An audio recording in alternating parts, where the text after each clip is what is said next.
তো নবী খবর পেয়ে গেল যে আমাদেরকে বিজয়ী করবে, আমাদের ওপরে তারা বিজয়ী হবে, আমাদেরকে পরাজিত করবে। রোম সোমবার রেডি হয়ে গেছে। আল্লাহ কোরআনে সূরা রুম দিয়ে দিয়েছেন।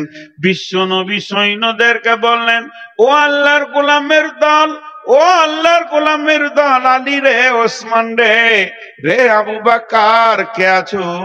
উমার, খালিদ বিন ওয়ালিদ, এবার তোমরা রেডি হও। কতজন সৈন্য বিশ্ব নবী নিলেন সঙ্গে মুতার প্রান্তে যাওয়ার জন্য? 30,000 সৈন্য। 30,000 সৈন্য। কতগুলো বললাম? বেঈমানরা কত আছে? 1.5 লাখ। 30,000 সৈন্য নিয়ে মদিনা থেকে সফর শুরু করে দিলেন। আর মদিনা থেকে যখন সফর শুরু হলো, রাস্তাটা কয় কিলোমিটার ছিল? মানে এই যত মাইক জিব্রাইল মিকাইলকে দিয়ে দিয়েছে, যারা এখানে আসে নাই তাদের ঘর পর্যন্ত পৌঁছিয়ে দিয়েছে যে তোরা বিছানায় শুয়ে শোন। আর এখানে যে ফিডব্যাক লাগবে, একটা বক্তাকে সাউন্ড লাগবে, এটা আল্লাহ রহমতে দেয়নি। তো ও আর এখন কি করবে? বিয়ের শেষে আর কি বাজনা বাজিয়ে লাভ আছে? যা হবার তো হয়েই গিয়েছে। তো আমি আপনাদের সামনে যে বিষয়গুলো তুলে ধরছি, আল্লাহর রাস্তে আপনারা আমাকে একটু আওয়াজ দেন। হয় না, মাইক প্রথমে না সাজাইলে এখন এরকম কোঁকা কোঁকা করবে। আপনারা আমার দিকে ধ্যান দেন। শুধু ভারতবর্ষে লয়, শুধু ভারতবর্ষে লয়, সারা পৃথিবীতে একটা বডি আছে, বডিটার নাম হচ্ছে মুসলিম।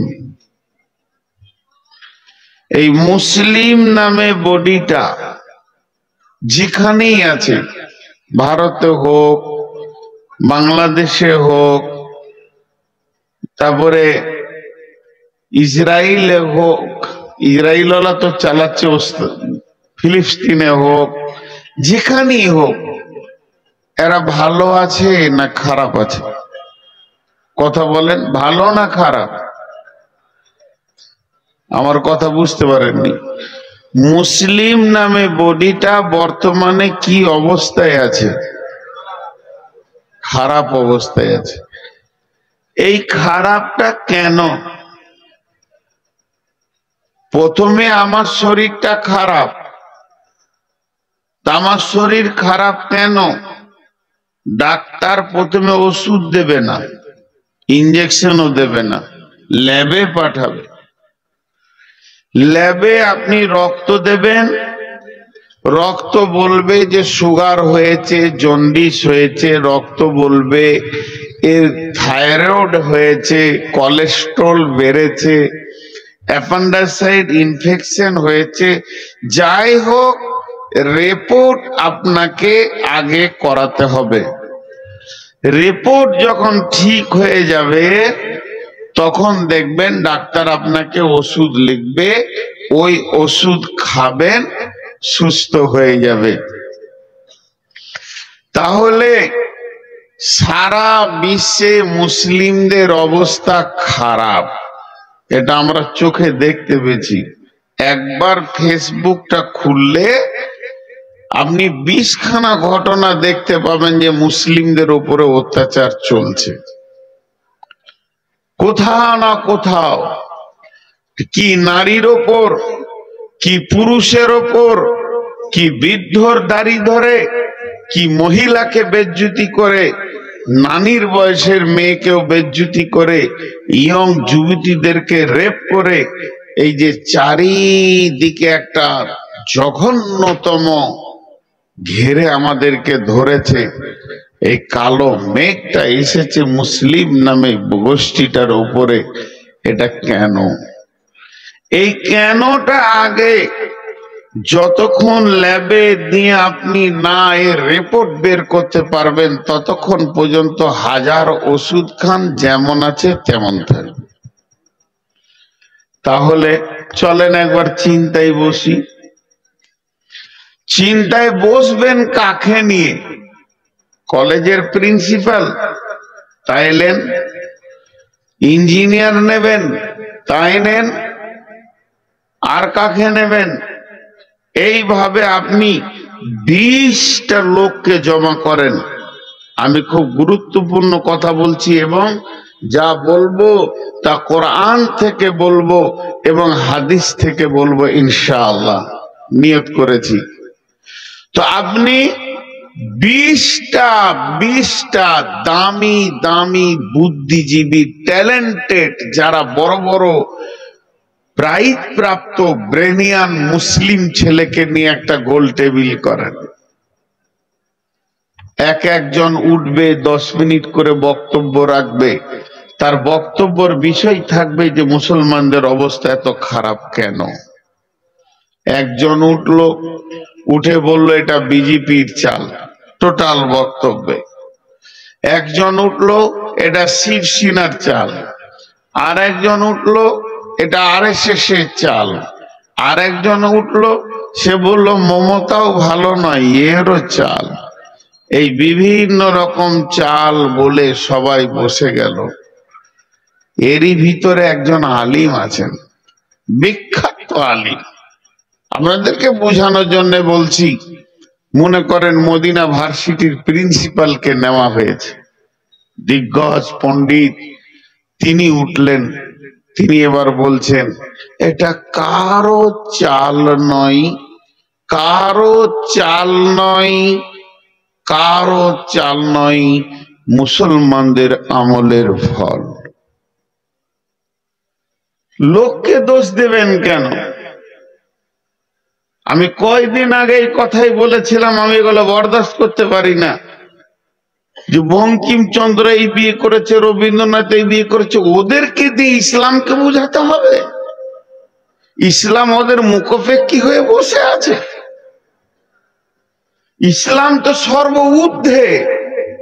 ইসলামের কাছে জ্ঞান সবাই নেবে, ইসলাম কারো জ্ঞানের অপেক্ষা রাখে না। কিন্তু আজকে অবস্থাটা কি? যেমন মানুষ যেমন আতরের ঢাকনা খুলবেন ওই রকম সেন্ট পাবেন। জি ভাই, এটা কারো চাল নয়। তাহলে একবার কোরআনকে জিজ্ঞেস করি যে আমাদের অবস্থা এত খারাপ কেন, এত দ্রোহ কেন? একবার হাদিসকে জিজ্ঞেস করি। যার ছায়া তলে গেলে আমার জীবনটা শীতল হবে, ঠান্ডা হবে, সে আমার আসল জায়গাটা বলতে পারবে। আল্লাহ কি বলছেন? বিসমিল্লাহির রহমানির রহিম। قل إن كان آباؤكم وأبناؤكم وإخوانكم وأزواجكم وعشيرتكم وأموال اقترفتموها وتجارة تخشون كسادها ومساكن ترضونها أحب إليكم من الله ورسوله وجهاد في سبيله فتربصوا حتى يأتي الله بأمره والله لا يهدي القوم الفاسقين। কোরআন বলছে তোরা আরো মার খাবি। এটা শুরু, এটা শুরু, শেষ নয়। এটা শুরু হয়েছে, এখনো তো সেরকম চলেনি। ছোট্ট একটা কথা জিজ্ঞেস করব। এটা হলো আমাদের জীবন ব্যবস্থা। বুঝে হ্যাঁ না বলবেন, বুঝতে ভুল হলে আমাকে জিজ্ঞেস করবেন। তবে ফতোয়া জিজ্ঞেস করিয়ে না দিতে পারবো না। এটা আমাদের জীবন ব্যবস্থা। একটা মুসলিম জন্ম থেকে মত পর্যন্ত কিভাবে চলবে চলে এসেছে, আর ওইভাবে চললে কবর থেকে নিয়ে জান্নাতের চৌকাটা পর্যন্ত সে কি অবস্থায় থাকবে ঘোষণা হয়ে গেছে। তাহলে পার্সেন্টেজ করি আমরা, মুরব্বী মানুষ দাঁড়িয়ে আছে, বাপজি আপনাকেও দাঁড়াতে মন গেল, ছোট ছেলে না এলে ধরা খায়। আহা হা, বসার জায়গা পাচ্ছে না গো। এই চেয়ার আছে আমার পাশে, আছে। আহ, দুটোই বিয়াই মনে হয়। খাওয়া দাওয়া হয়েছে, একটু পরিলক্ষণ করে এবার বিদায় নিচ্ছে, সাথে নাতনিটাও আছে আলো জেলে। সুখের জীবন আজকে, মেলার আনন্দ উপভোগ করছে। আমার দিকে তাকান, এইটা আল্লাহ আমাদেরকে 100-তে 100 দিয়েছে না 100-তে 99 দিয়েছে? সামনে টিমুখ খুলেছেন, চুপ থাকেন, পেছনের লোক বলেন, সবাই বলেন, সবাই হৃদয় থেকে ভালোবেসে বলেন, এটা আল্লাহ 100-তে 100 দিয়েছে না কম দিয়েছে? 100-তে 100 দিয়েছে। চলেন, এইটা আমাদের জীবনে 100-তে 100 আছে? কত আছে?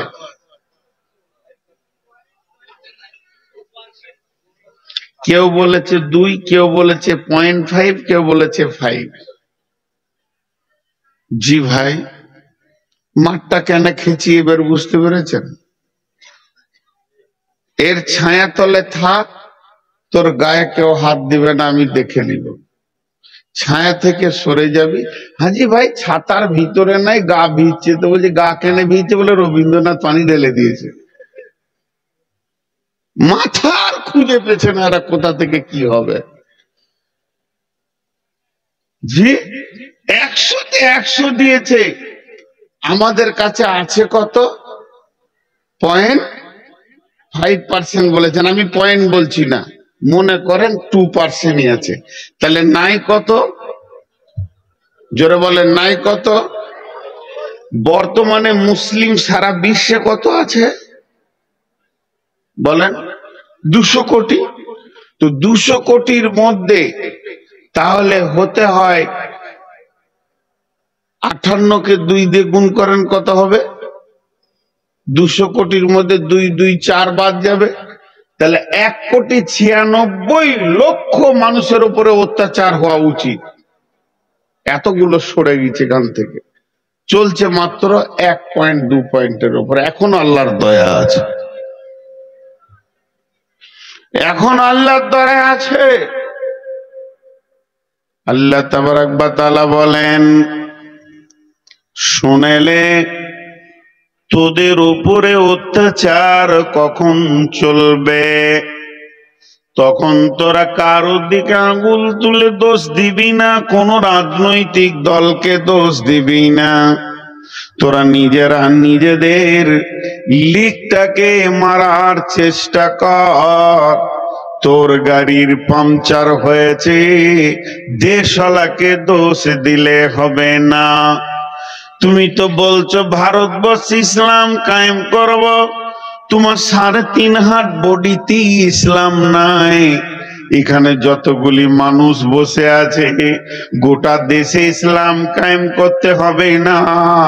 আমি নূর মোহাম্মদকে শুধু দেখেন খেয়াল করে, আমি বেঈমান, আমি মুনাফিক, আমি জালিম, আমি অত্যাচারী। তাহলে আমার কাছে ইসলাম নাই, 3.5 হাত বডিতে এখানে ইসলাম নাই। এখন তো রাজ্য দখল, তারপরে কেন্দ্র দখল, এটা পরে ছেড়ে দেন। এখানে যে 2-3 হাজার লোক বসে আছেন, কোরআনের ফরমাতে একটা করে ধরবো আর কোরআন নামে কিউআর কোডে দিয়ে দেখবো মুসলিম না নন মুসলিম। কোরআন একটাকেও মুসলিম বলবে না, ইভেন আমাকেও বলবে তুই বেঈমান হালাতে বক্তব্য রাখছিস। তাহলে অত্যাচার তো মুসলমানদের উপরে হয়নি, হয়েছে বেঈমানদের উপরে হয়েছে। আজকে হিসাব করেন, আমরা আছি মুসলমান, আধার কার্ডে মুসলমান, ভোটার কার্ডে মুসলমান, প্যান কার্ডে মুসলমান, ভোটার লিস্টে মুসলমান। আপনাদের এই বিলবাড়ি গ্রামে ক হাজার মুসলমান আছে? পুরুষ খালি, নারীটি বাদ দিয়ে বলছি। ক হাজার মুসলিম আছে এখানে এই গ্রামটায়? বলেন। ৩৫০০। জোহরের নামাজের সময় মসজিদে গুনে নিব ৩৫০০। খালি লোকের লিক দেখছে। জোহরের নামাজে আজানের পর মসজিদে কাউন্ট হবে ১, ২, ২০০০, ১০০, ২০০০, ৪০০, ২০০০, ৩৫০০ মসজিদ ঢুকে যাবে। ভাইরা আমার, এবার আল্লাহ কি বলছেন? মা আমার, বোন আমার, কান দিয়ে শোনেন।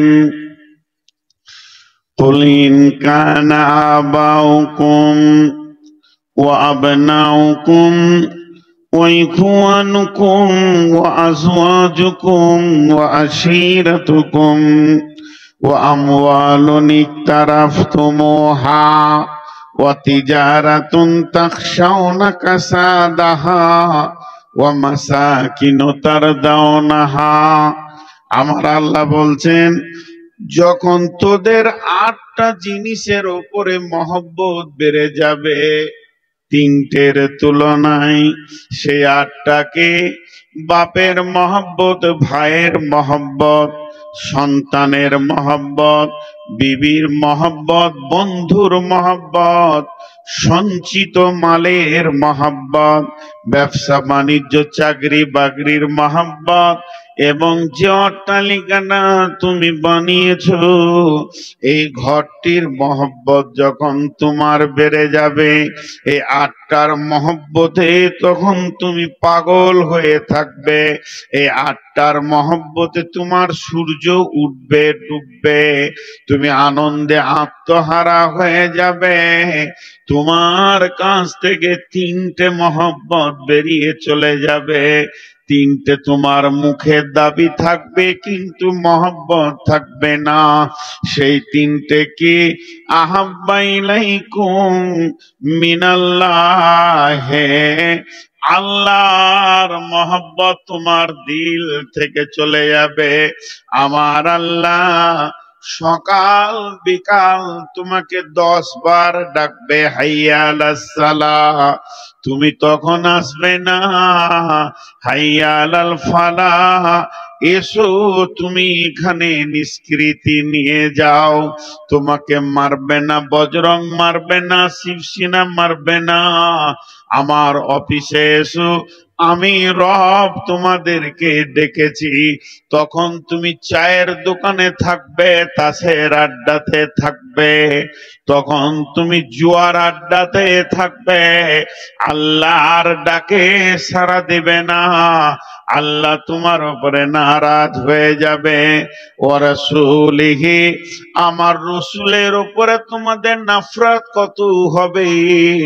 মুসলমান, তোমার গালে দাড়ি থাকবে না, বাম হাতে পানি পান করবে, ডান হাতে দাঁড়িয়ে পেশাব করবে, পেশাব করে তুমি পানি নেবে না।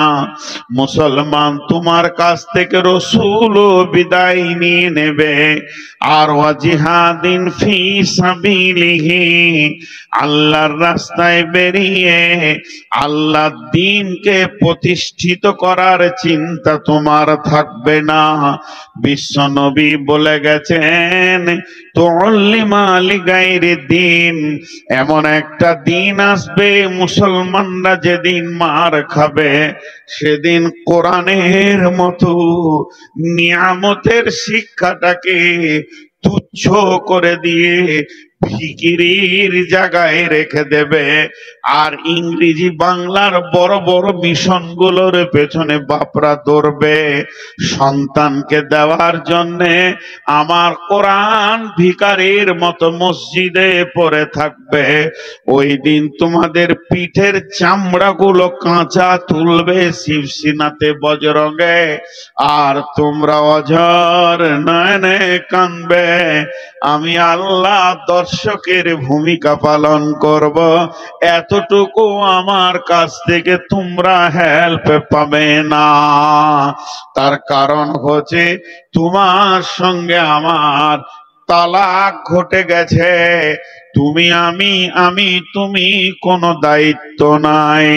আমি যে মেয়েটাকে বিয়ে করেছি ওই মেয়েটা হলো আমার বিবি, তাকে আমি ভালোবাসি, তার সঙ্গে আমার প্রেম আলাপ আছে, তার আমি কসমেটিক্স দিই, কাপড় দিই, তার খাওয়ার চিন্তা করি। মেয়েটা অসুস্থ হলে আমাকে বড় কষ্ট লাগে, নানান চিন্তায় তাকে আমি নিয়ে আছি। যেদিন মেয়েটি লোক ডেকে খোলা তালাক নেবে, এর সঙ্গে আমি আর সংসার করব না, এর সাথে আমার কোনো সম্পর্ক থাকবে না। ওই দিন মেয়েটার সাথে আমার তালাক ঘটে গেল সামাজিক ভাবে। সমাজ জেনে নিল মেয়েটির সঙ্গে আমার চিরতরের তালাক হয়ে গেছে। ওই মেয়েটি সামনে ঈদে অপেক্ষা করছে আমার জন্য, নতুন কাপড় আসবে, আমি তাকে কাপড় কিনে দিব। এই চিন্তাটাই হলো তার ভুল।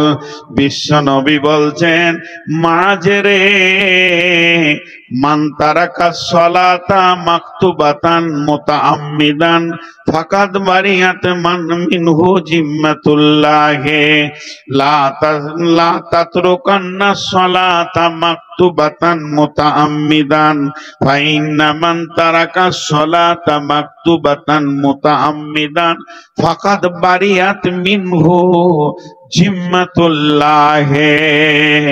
আল্লাহর নবী বলছেন, হে মাজ, আমার উম্মতদেরকে বলে দাও, কেউ যদি, হে মাজ, তুমি জীবনে জ্ঞান বশত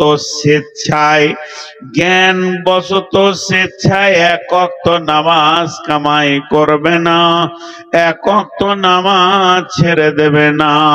হে মাজ, শুনে লাও, আমার যে উম্মত এক ওয়াক্ত নামাজ জ্ঞান বশত স্বেচ্ছায় ছেড়ে দেয়, আল্লাহর সঙ্গে তার সম্পর্ক কেটে যায়। ফাকাদ বারিয়াত মিনহু, আল্লাহ তার থেকে আর কোনো সম্পর্ক রাখে না, তাকে মারছে না কাটছে, এ ব্যাপারে আল্লাহর কোনো জিম্মা নাই। ফাকাদ বারিয়াত মিনহু জিম্মাতুল্লাহ, আল্লাহ তার জিম্মা থেকে বাড়ি পেয়ে যায়। বলেন,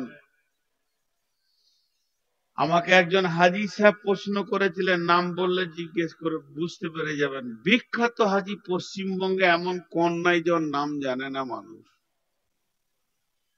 আমি কোনো কাজে গিয়েছিলাম ওনার অফিসে, তো উনি আমাকে দেখেই চিনে ফেলেছেন যে আপনি নূর মোহাম্মদ, আমি আপনাকে ইউটিউবে দেখেছি, আপনার বাড়িও আমি কয়েকবার এসেছি। আমি বলিনি যে আমি নূর মোহাম্মদ, এসেছি চলে গেছি, কাজ ছিল না, আজকে কাজে এসেছি। তিনি আমাকে প্রশ্ন রাখলেন যে ভাই, এই যে পরিস্থিতি মুসলমানদেরকে ধরছে আর কাটছে, তা আল্লাহ এখন কি করছে? জি ভাই, আজকে ভারতবর্ষের সৈন্য সংখ্যা কত? 30 লাখ। আজকে বাংলাদেশের সৈন্য সংখ্যা কত? 5 লাখ। আজকে পাকিস্তানের সৈন্য সংখ্যা কত? আর কিছু? আজকে চীনের সৈন্য সংখ্যা কত? 40 লাখ। একটা সৈন্য সংখ্যা আছে, সৈন্যটাকে বলে শক্তি, দেশের শক্তি। দেখবেন বর্ডারে লেখা আছে বর্ডার সিকিউরিটি বল, ক্ষমতা বল, হিন্দিতে লেখা থাকে। তো এগুলো হলো দেশের শক্তি। আচ্ছা, সারা পৃথিবীর সমস্ত সৈন্যের শক্তির থেকে আমার আল্লাহর শক্তি কম? আপনাদের ধারণা কি? আল্লাহু আকবার। আল্লাহকে কিছু করতে হয়? আল্লাহ সবই করেন, কিন্তু কিছু করতে হয় না, হুকুম করলেই হয়ে যাবে। হুকুম করলেই হয়ে যাবে। আল্লাহ এখনই হুকুম করবে, রাত্রি 11:30টায়, সকালে উঠে দেখবেন গোটা দেশ মুসলিম হয়ে গেছে। আল্লাহর কাছে যথেষ্ট, আল্লাহর হুকুমটাই যথেষ্ট। তারপরও আল্লাহ সৈন্য সংখ্যা সম্পর্কে কি বলছেন? শবে মেরাজের রাত্রিতে বিশ্ব নবী সফর করলেন। প্রথমে বাইতুল্লাহতে 2 রাকাত নামাজ পড়লেন, এরপরে বাইতুল মামুরে 2 রাকাত নামাজ, বাইতুল্লাহ 2 রাকাত নামাজ পড়ে তারপরে বিশ্ব নবীকে বর্রাকে জিব্রাইল নিয়ে চলে গেলেন ফিলিস্তিনে, যেটা মসজিদে আকসা, যেটাকে নিয়ে ঝামেলা চলছে। ওই জায়গায় গিয়ে উনি 2 রাকাত নামাজ পড়লেন। নামাজ পড়ার পর ওখান থেকে ঘোড়া ঊর্ধ্ব গগনে যেতে শুরু করলো। বর্রাক যখন ঊর্ধ্ব গগনে যেতে শুরু করেছে, যেতে যেতে একটা মসজিদ পেয়েছে এই জমিনে। সেই মসজিদটার নাম হলো বাইতুল মামুর, এটা আসমানের ভিতরে আছে। এই মসজিদে বিশ্বনবী গেলেন এবং ওখানে গিয়ে সমস্ত নবীকে দেখতে পেলেন। বিশ্ব নবীকে ইমামুল আম্বিয়া কেন বলা হয়? তিনি সমস্ত নবীর কেন ইমাম? আদম আলাইহিস সালাম ও নবী মুহাম্মদ সাল্লাল্লাহু আলাইহি সাল্লামের পেছনে নামাজ পড়েছেন, ওখানে সমস্ত নবী রয়েছে। জিবরাইল আমিন বিশ্ব নবীকে বর্রাক থেকে নামিয়ে হাতটা ধরে টেনে নিয়ে গিয়ে মুসল্লায় দাঁড় করিয়ে দিলেন। বিশ্ব নবী 2 রাকাত নামাজ পড়লেন, সালাম ফিরলেন। সমস্ত নবীরা নবীজির পেছনে সালাত আদায় করলেন। এরপরে তিনি চলে গেলেন 7 তবক আসমানকে ভেদ করে সিদরাতুল মুনতাহা। আল্লাহর সঙ্গে মোলাকাত হলো, সরাসরি দেখা হয়নি। আম্মা জান আয়েশা প্রশ্ন করেছিলেন, ইয়া রাসূলুল্লাহ, আপনি কি আল্লাহকে দেখেছেন? বিশ্বনবী উত্তরে বলেছেন, আমি দেখিনি, তবে নূরের তাজাল্লি আমি দেখেছি। এরপরে তিনাকে সমস্ত ট্রেনিং করিয়ে, কেউ বলে 14 বছরের সফর ছিল, কেউ বলে 28 বছরের সফর ছিল। এই সফরটা সেরে বিশ্ব নবী যখন এসে মসজিদে নববীতে বর্ণনা দিচ্ছেন, তখনই বলেছেন বাইতুল মামুরের ক্যাপাসিটি কত, আপনাদের মসজিদটা ক্যাপাসিটি কত? এখনই অঙ্ক করলেন, প্রত্যেকটা মুসল্লাতে একটা মানুষকে 8 ফুট না জায়গা লাগে নামাজ পড়তে। এটা কয় ফুট হচ্ছে দেখলেন? তাহলে বিশ্ব নবী গো, ওই মসজিদটা ক্যাপাসিটি কতটা? নবীজি বলেছেন, শুনে লাও, ক্যাপাসিটি শুনে লাও, সেই সাথে ফেরেশতা সংখ্যাও শুনে লাও। একসঙ্গে একসঙ্গে আল্লাহর 70,000 ফেরেশতা সেখানে নামাজ পড়ে। একসঙ্গে আল্লাহর 70,000 ফেরেশতা সেখানে নামাজ পড়ে। যে 2 রাকাত নামাজ পড়ে বেরিয়ে চলে যায়, পশ্চিম দিকে সূর্য উঠবে, কিয়ামত হয়ে যাবে, ওই ফেরেশতাটা আর দ্বিতীয় চান্স পাবে না। সৈন্য সংখ্যা কত হলো? 12,500। মাথা নাড়িয়েছে, বলছে হ্যাঁ। তাহলে কেমন শুনছে, খালি ধ্যান দেন। 70,000 একবার 2 রাকাত পরে বেরিয়ে যায়, আর 2 রাকাত নামাজ পড়ার জন্য পেছনে লাইন দিয়ে দাঁড়িয়ে আছে, এরা ঢুকে যায়, ওরা বেরিয়ে যায়, পরের স্টেপ ঢুকে যায়, এইভাবে চলতেই আছে কিয়ামত পর্যন্ত। 2 রাকাত নামাজ যে পড়েছে দ্বিতীয় চান্স পাবে না, এতগুলি ফেরেশতা আছে। তাহলে একটা ফেরেশতার ক্ষমতা কতটা? এক চর দিলে মনে হয় হালকা লাগবে, জি না। আল্লাহ দুটো মাস্তানের নাম আপনাদের সামনে বলছি, বেশি বলবো না। একটা হলো ওর নাম আজরাইল। আজরাইল নাম নয়, মালাকুল মত। তো এই মালাকুল মত যে মতের ফেরেশতা, এ এ এর কত ক্ষমতা, প্রতিদিন মার্ডার করছে। কোন কেস কাছারি আছে? বলেন, আপনাদের থানার নাম কি? নবগ্রাম থানাতে মনে হয় একদিন বাঁধা ছিল না? হ্যাঁ বলছে, হ্যাঁ ছিল, মাথা লড়াইছে। ও কি বুঝছে আল্লাহ জানে। জি, প্রতিদিন চালিয়ে যাচ্ছে আজরাইল, প্রতিদিন চালিয়ে যাচ্ছে। ওকে বাঁধার ক্ষমতা কারো নাই। একজন বাংলাদেশি বক্তা, উনি মজাক করছেন, বলেননি যে এরকম হাদিসে আছে, একজনের বাপ মরে গেছে, দৌড়ছে থানাতে, থানাতে গিয়ে বলছে, এসপি সাহেব তাড়াতাড়ি করে কেস লেখেন। বলে, কি হলো? আমার আব্বা এক্ষুনি মার্ডার হয়ে গেল। কখন? বলে, সকাল 7টায়। তাড়াতাড়ি খাতাতে লিখছে, মার্ডার হয়েছে। কোথায়? বাড়িতে। কিভাবে? বলে, আজরাইল মেরেছে, কলম ফেলে দিয়েছে। বলছে, ওর নাম লিখতে গিয়ে আবার না জানি আমার উপর আবার কিছু হয়ে যায় নাকি। তাহলে একটা মাস্তান বিশ্ব সামালতে পারছে না। মুদি যদি আজরাইলের নাম 3বার শুনলে তো চুচু চুচু করে পেশাব করবে। কিন্তু সে কার কন্ট্রোলে আছে? আজরাইল। জোরে বলেন, কার? বিসমিল্লাহির রহমানির রহিম।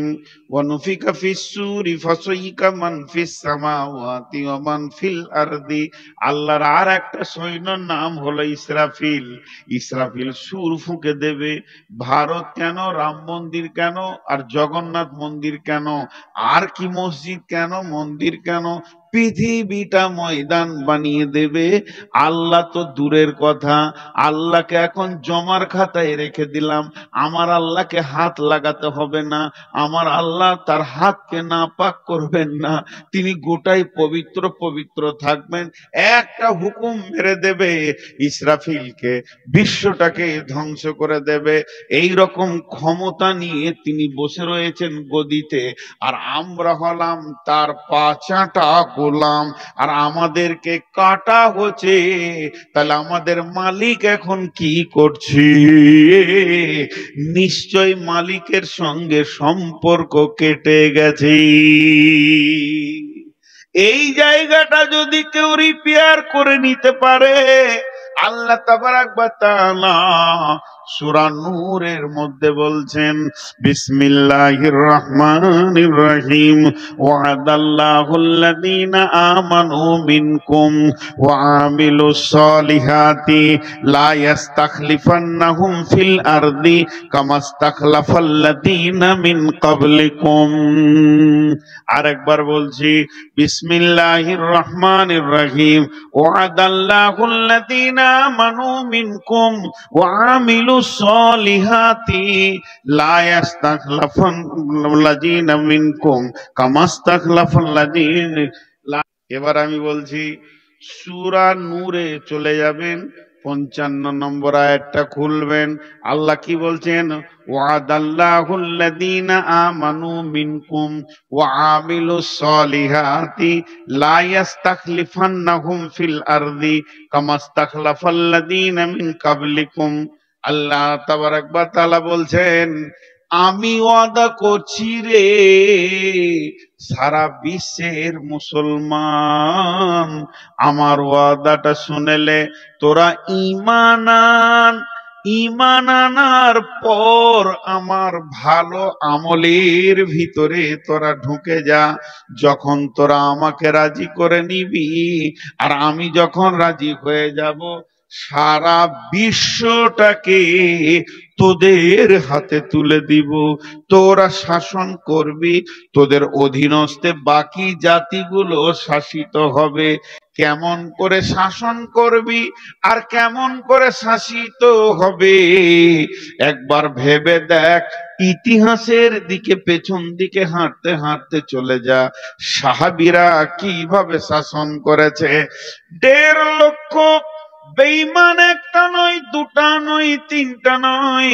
বাদশাহ হেরাক্লেস কাজ ছিল খালি, কাউকে আমার থেকে বড় হতে দিব না, ওই দেশটা আমার থেকে বড়, চলো হামলা করো, ওকে আমার পায়ের তলে ফেলো। এই দেশটা আমার থেকে বড়, চলো হামলা করো। কারণ ও সৈন্য বেশি ছিল। বর্তমানে আমেরিকা লাল বান্দররা যে কাজটা চালিয়ে যাচ্ছে, ওইটাই ছিল বাদশাহ হেরাক্লের কাজ। তখন রোম, পারস্য আর আপনার কুয়েত যেগুলো বিভাজন হয়ে গেছে, ইরাক ইরান একসঙ্গে ছিল। ১.৫ লক্ষ সৈন্য। কোন একজন ব্যক্তি বলল, ও বাদশাহ হিরাক্লিস, তুমি বহু জায়গায়। কি হলো? ছেলে পেলে ভাগ্য ভালো না, আমি অন্য কিছু বলেছি, আমি খারাপ মনে করি না। কারো বিপদ হয়ে গেল নাকি? আত্মনাদ ছিল, এটা হাসি ঠাট্টা ছিল না। ও বাদশাহ হেরাক্লিস, তুমি তো বেশ কটা দেশ জয় করেছো, একটা নতুন শক্তি বের হয়েছে মদিনাতে, খবর পেয়েছো কি? ওই শক্তির নেতার নাম হলো নবী মুহাম্মদ সাল্লাল্লাহু আলাইহি সাল্লাম। কোনো ঝগড়া নাই, ঝামেলা নাই, ওর মাথায় চলে গেছে মোহাম্মদ নামে কে এসেছে রে মদিনাতে, খোঁজ নিয়ে দেখ। দেখছে হ্যাঁ, যে যায় সে মুসলমান হয় আর অনুগত্য স্বীকার করে। তখন বাদশাহ হেরাক্লিস বলছে, এবার মদিনাটাকে জয় করো। সুরসুরি উঠে গেল। জি ভাই, এতদিন তুমি যা করেছো করেছো, এবার 11 লাখ তারে হাত দিতে যেছো বাপ। মোহাম্মদকে চিনো কি? সে কে? এবার বলো ওটাকে জয় করো। বিশ্ব নবী খবর পেয়ে গেল যে আমাদেরকে বিজয়ী করবে, আমাদের ওপরে তারা বিজয়ী হবে, আমাদেরকে পরাজিত করবে। রোম সোমবার রেডি হয়ে গেছে।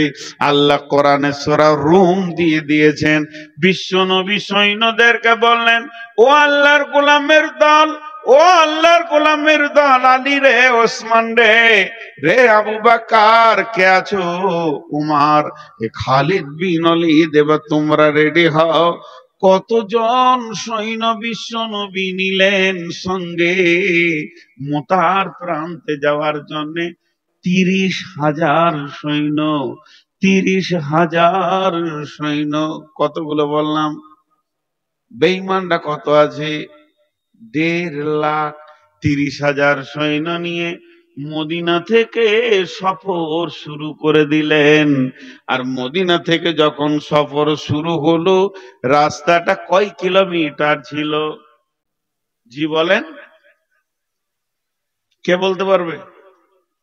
রাস্তাটা কয় কিলোমিটার ছিল? তখন তো কিলোমিটার ছিল না, এখন কিলোমিটারে এসে গেছে ১৯০০ কিলোমিটার রাস্তা। পাহাড়ি রাস্তা, শুধু তাই নয়, পাহাড় পর্বত মরুভূমিকে পার করে তাদেরকে যেতে হবে। এই রকম পাহাড়ি রাস্তা, ১৯০০ কিলোমিটারের রাস্তা তারা রেডি হয়ে গেল। এবার মুনাফিকরা ভিতরে ঢুকে গেল। মুনাফিকরা বলছে, যাস না, প্রচন্ড গরম, এত গরমে গিয়ে তোরা কি মরবি, এই মোহাম্মদের পেছনে যাস না। বিভিন্ন রকম বুঝাতে লাগলো। ভাইয়া, সূরা তওবার মধ্যে আল্লাহ আয়াত দিয়ে দিলেন, হে নবী তুমি বলে দাও, এই যে ৫৪ ডিগ্রি সেলসিয়াসের গরম, বালি তো পুড়ে যেছে, পায়ের চামড়া উঠে যাবে, তোমাকে পাহাড়ে উঠতে হবে, নামতে হবে, চড়াই উতরাইকে তুমি ভয় করে যাবে না। কিন্তু শুনে লাও, এর থেকে জাহান্নামের আগুন আরো গরম। সাহাবীরা বের হয়ে গেলেন। কয়জন? ৩০,০০০। কয়জন বের হলেন বলেন? আর ওই দিকে আছে কয়জন? ১.৫ লাখ। তাহলে 1.5 লাখ বেশি না 30,000 বেশি? 1.5 বেশি না 30 বেশি? 1.5 কম 30 বেশি। আরে 1.5 কম দেখেন না, একের পরই তো 1.5।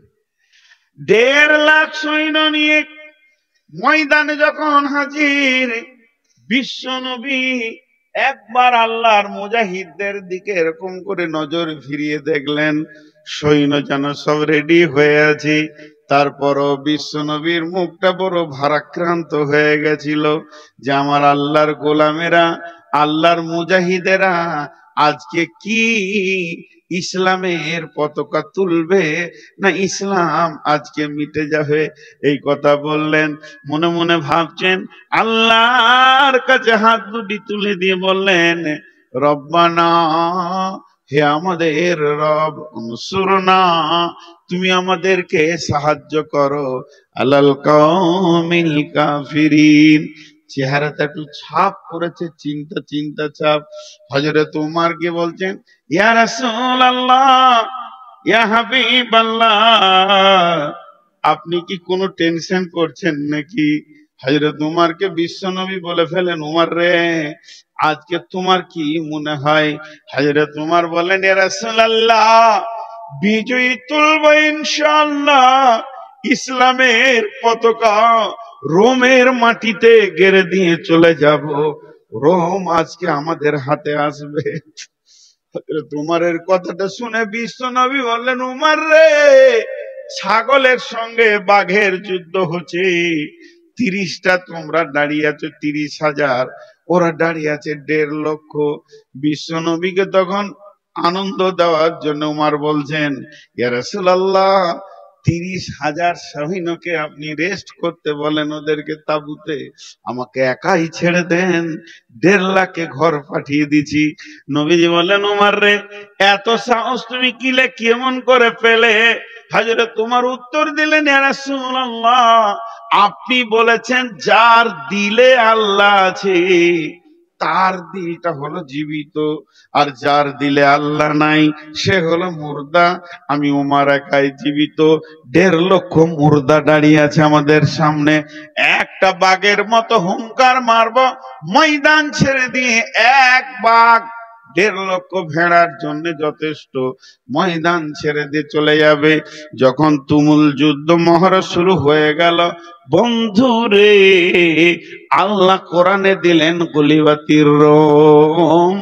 30,000 সৈন্য বিশাল রোম সাম্রাজ্যকে দখল করলেন। শুধু দখল করেনি, তাদের সিংহাসন পর্যন্ত পৌঁছে গেলেন। শুধু পৌঁছায়নি, সেখানে যে আপনার কিনা সোনার তাজ ছিল, সোনার শেকল ছিল, স্বর্ণ যত ছিল সবকে টেনে হিচড়ে বের করে নিয়ে এসে মসজিদে নববীর গোডাউনে ছুঁড়ে ফেলে দিলে বাইতুল মালে জমা করে দিয়েছে। এর নাম হলো আমরা সেই সে জাতি, আমরা সেই সে জাতি। কিন্তু আজকে আমরা কি, আজকে আমরা জি ভাই শোনেন, আজকে আমাদের অবস্থাটা কোন জায়গায় পৌঁছে গেছে? খোদায় পাইয়া, আল্লাহ রে পাইয়া, বিশ্ব বিজয়ী একদিন ছিল যারা, আল্লাহকে হারিয়ে ভীত পরাজিত আজ দুনিয়ায় তারা। আল্লাহর সঙ্গে যুক্ত সদাই ছিল যাহাদের মন, দুঃখে রোগে শোকে অটল ছিল যাহারা সর্বক্ষণ। এসে শয়তান ভোগ বিলাসে, ভাষাটা শুনেন কবি নজরুলের, এসে শয়তান ভোগ বিলাসের কারিয়ানি আছে ইমান তাদের, আল্লাহকে হারায় মুসলিম আজ হয়েছে সর্বহারা। আজকে আমরা শেষ হয়ে গেছি। তাদের সঙ্গে কে ছিল না? আল্লাহ।